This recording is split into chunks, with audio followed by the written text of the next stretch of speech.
Hello everybody student, आप सभी का स्वागत है डीएनपी नर्सिंग कंपटीशन क्लासेस में।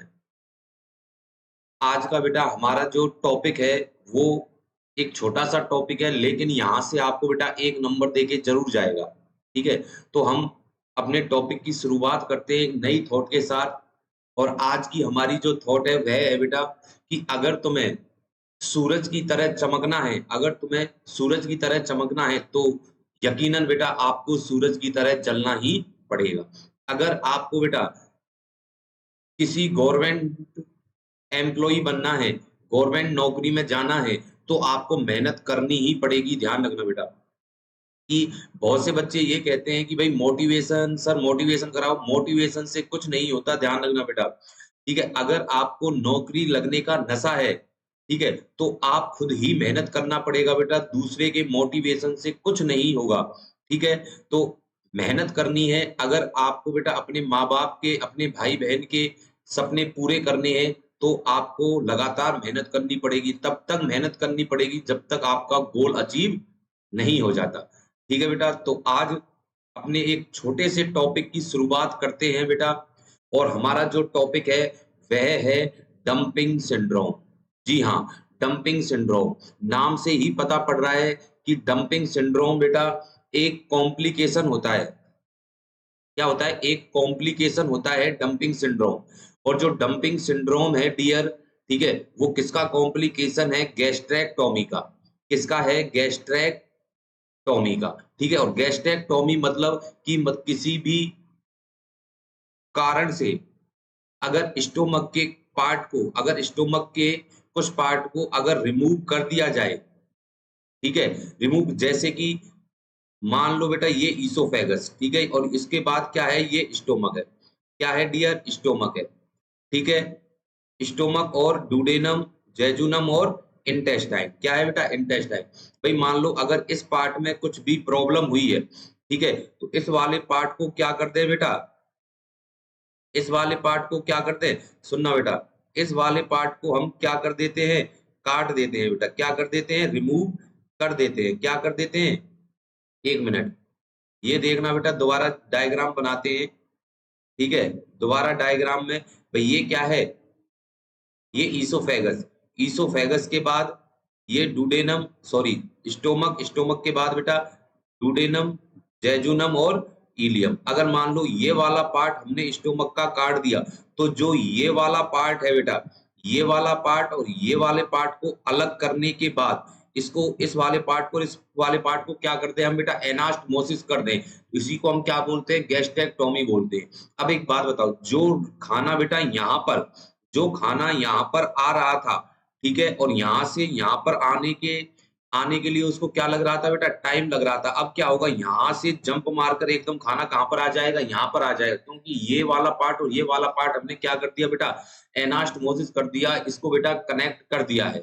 ठीक है, तो यही किसका कॉम्प्लिकेशन होता है बेटा? गैस्ट्रेक्टोमी का। और इसी को हम क्या बोलते हैं? डंपिंग सिंड्रोम बोला जाता है।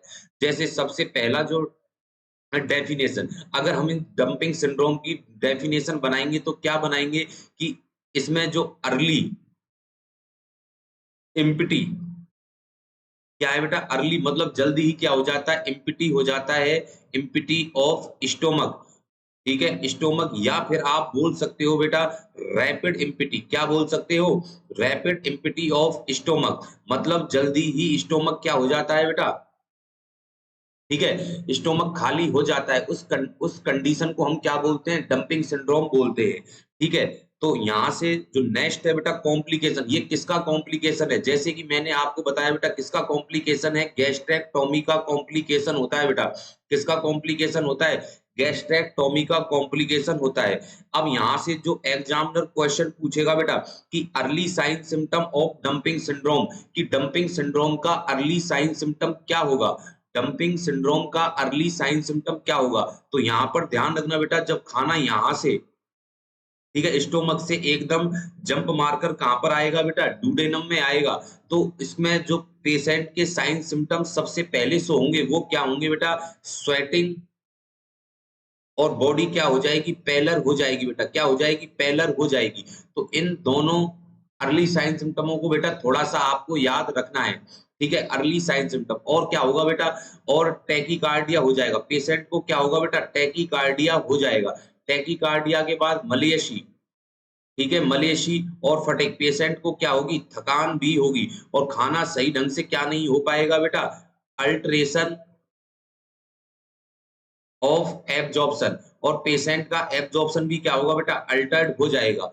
ठीक है, और अगर डायरेक्ट क्वेश्चन पूछ ले कि early sign symptom of stomach, कि स्टोमक का अर्ली साइन सिम्टम क्या होगा, तो स्वेटिंग और पैलर इसका अर्ली साइन सिम्टम होता है डंपिंग सिंड्रोम का।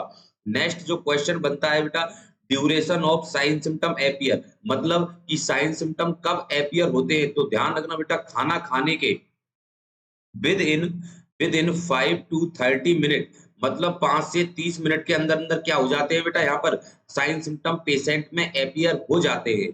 समझ में बात आई बेटा। तो अगर यहाँ से 4 क्वेश्चन बनते हैं, डेफिनेशन भी एग्जाम में बेटा कभी कभी पूछ लेता है। उसके बाद कॉम्प्लिकेशन क्या है, किसका कॉम्प्लिकेशन है, तो गैस्ट्रेक्टोमी का। अर्ली साइन सिम्टम क्या होगा, स्वेटिंग एंड पैलर होगा। और duration of sine symptom appear, कब ड्यूरेशन एपियर, साइन सिम्टम कब एपियर होते हैं, उसका ड्यूरेशन, तो खाना खाने के विद इन 5 to 30 मिनट के अंदर अंदर क्या होते हैं, साइन सिम्टम एपियर होते हैं बेटा। ठीक है, नेक्स्ट बात करते हैं डाइट, कि मान लो कि किसी पेशेंट को डंपिंग सिंड्रोम है, तो उस पेशेंट को हम बेटा डाइट क्या इन्वॉल्व करेंगे, तो ध्यान रखना कि ऐसा, देखो डंपिंग सिंड्रोम में ऐसा खाना देंगे, देखो नॉर्मली जो स्टोमक में खाना जो ठहरता है डियर, वो 2 से 3 घंटे के लिए ठहरता है। अगर हम उसको क्या करते हैं बेटा, काट के रिमूव कर दे, मतलब रिमूव कर दिया जाए बेटा, और पार्ट को काट के रिमूव कर दिया जाए, तो हम 2 जो पार्ट है उसको क्या कर देंगे, एनास्टमोसिस कर देते हैं। और एनास्टमोसिस के बाद जो खाना 2 से 3 घंटे स्टोमक में ठहरता है, अब वो क्या होगा बेटा, उतनी देर खाना नहीं ठहरेगा और जल्दी ही क्या हो जाएगा बेटा, रैपिड एम्प्टी हो जाएगा, जल्दी ही क्या हो जाएगा, खाली हो जाएगा। तो हमें ऐसा खाना पेशेंट को देना है जो ज्यादा देर क्या हो सके, स्टोमक में रुक सके, ज्यादा सबसे लेट उसका क्या हो बेटा, एब्जॉर्प्शन हो और मेटाबॉलिज्म हो।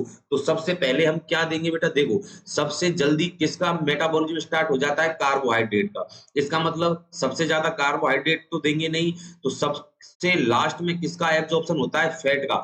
मतलब हम यहाँ पर कैसी देंगे बेटा, उसको हाई फैट डाइट देंगे। कैसी देंगे, हाई फैट डाइट। और उसके बाद किसका, उससे पहले किसका होता है, प्रोटीन का। मतलब प्रोटीन भी कैसी देंगे बेटा, हाई प्रोटीन डाइट। कैसी देंगे, हाई प्रोटीन डाइट देते हैं। ठीक है, और उसके बाद हम क्या देते हैं बेटा, लो कार्बोहाइड्रेट डाइट। लो कार्बोहाइड्रेट डाइट इस पेशेंट को दी जाती है। तो यहां से ये क्वेश्चन कई बार बनता है डियर, कि हाई फैट डाइट की मतलब कि डंपिंग सिंड्रोम वाले पेशेंट को किस प्रकार की डाइट प्रोवाइड कराई जाती है। तो आंसर क्या होगा डियर, आंसर होगा कि हाई फैट डाइट देते हैं, हाई प्रोटीन डाइट देते हैं और लो कार्बोहाइड्रेट डाइट प्रोवाइड की जाती है पेशेंट को। समझ में बात आई। नेक्स्ट क्वेश्चन की पोजीशन आफ्टर ईटिंग, मतलब डंपिंग सिंड्रोम वाला पेशेंट खाना खाने के बाद उसको किस पोजीशन में रखा जाता है, तो ऐसी पोजीशन में रखा जाएगा, थोड़ा सा कंसेप्ट लगाना है, 6